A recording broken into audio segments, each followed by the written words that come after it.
We got hit with multiple IEDs. 2 people were killed, 2 others survived. My leg was barely hanging on. We got ambushed.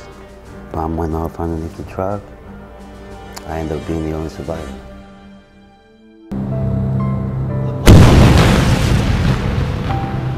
Our vehicle was blown up. 3 of us got severely injured. I probably was the most injured. I lost my leg. Traumatic life experiences and scars of war accompany these men for life. They represent the hundreds of thousands who have served our country over decades. Some have obvious injuries, other wounds are hard to tell. Every single person who deploys either saw something, did something, or was witness of something that they have to live with the rest of their life. You think to yourself, wow, I really don't deserve to live because I've killed. I'm not a murderer, and I've killed these people.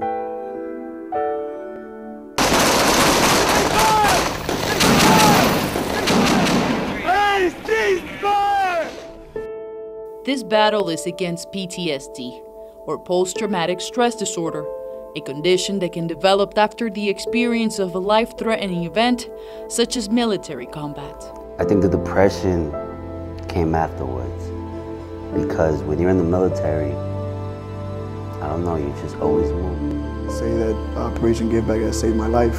I retired out of the military and I was just isolating everywhere I went. I was just isolating. I didn't want to deal with people, especially my family, because I felt like I hurt them more than I could help them. Before Operation Giveback, I was kind of a recluse and staying to myself, not really going around and socializing with, whether it's other vets or just people in general. It was hard because we had to deal with medication and learning side effects and mood swings and the sleeping and the nightmares and everything. It was just a whole shock. Other warriors simply just don't make it back. The day he passed away, basically I thought, now what?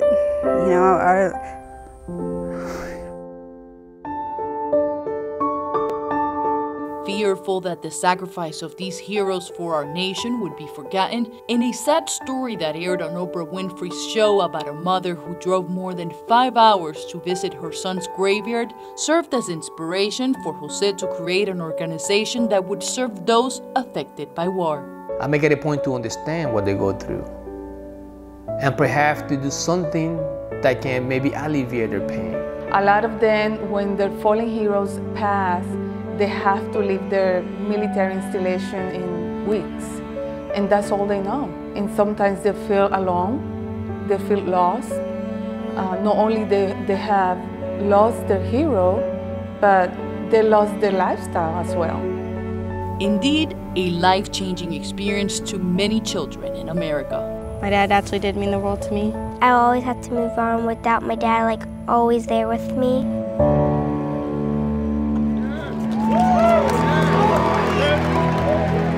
It's precisely during these trying periods that Operation Giveback, a not-for-profit organization, steps into the lives of wounded warriors and the families of fallen heroes. Together, they push their bodies beyond understanding.